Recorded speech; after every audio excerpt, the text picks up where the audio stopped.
When I became blind at the age of 6, actually, I thought that. So at this time, I was going around with my friends who were playing, and all of a sudden, I can see. So if they're going out, I can go out and all of those. So I thought at the time that I was the only blind person in the whole world, actually.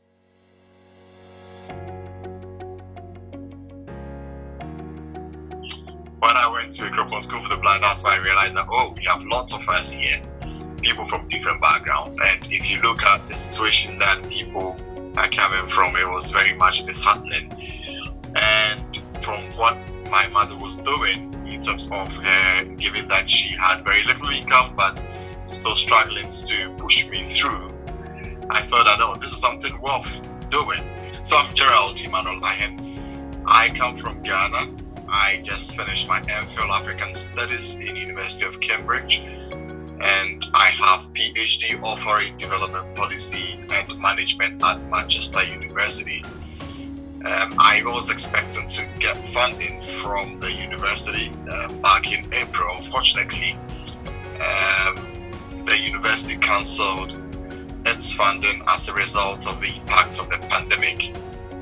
What's it been like for you here at Cambridge? Coming to Cambridge was the first time traveling outside Africa. So you can imagine I needed to adapt to the environment, I needed to adapt to new culture. Cambridge was very much helpful through the Disability Resource Center, and also Trinity Hall, my college, provided the needed support to ensure that I don't become stranded. So they took me through a bit of mobility training. It was good. Academics, they provided the necessary support. I met Gerald at the Catholic parish of Cambridge. It was one of the first time I met someone, I truly met someone from a very different background from me, socially, but also economically, and also the first person who became a real friend who has disabilities with his eyesight, and I learned a lot from him. I asked him how he managed to find his way, because often he walks alone.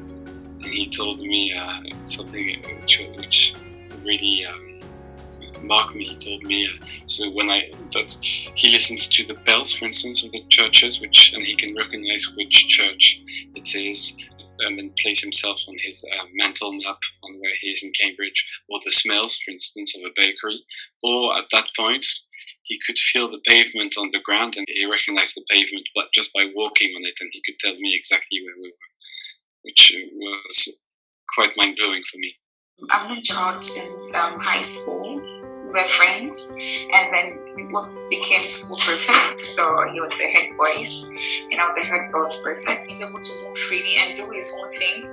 He can cook, clean, fold, iron neatly. Yes. So this was in 2016, and I decided to go to a village. It's in the Volta region of Ghana, to go teach over the summer. So before that, I discussed this with my mom, and as usual, she was very much worried. I told her that, Mama, don't worry, I'll be fine. You are struggling just because you want me to have impact, and even something happens to me, it was in the process of impacting on humanity. Aww. So it is for a good cause, right? Yeah. Yes. So, I think she basically couldn't do anything but to consider and pray for me. Yeah. So I went to this village, and I was teaching, and this is a village where light was very much unstable, electricity very much unstable, and it's very hard to get food. Sometimes, a couple of times, I got lost. The more I was getting lost, the more I was getting used to the environment. And about 3 weeks staying there, I got malaria for about 2 weeks. But still, I was going into the class, because if the children are happy, good enough. So I was teaching these children. I was teaching them English language, social studies, and that year they had higher percentage of those who passed. So usually they hit below 10%. This time around, they were way beyond 50%. That was really cool. I even made some friends there. Always will call me that, oh, Gerald, this is where I am. this is what I want to do. What do you think? Do you think I should continue my education? Do you know where? And I'll try to direct them as to what they should do. And some of them are doing really good. Unfortunately, I don't think I have 1% of the thing to bring him that he brings me. It's definitely an unequal relation that he brings much more to the people who he meets. I really think he's hugely talented, and I hope, and I really hope deeply that he gets his way to his PhD. And when he told me he's got an admission for his master's, I basically screamed. I was so excited. I was so happy.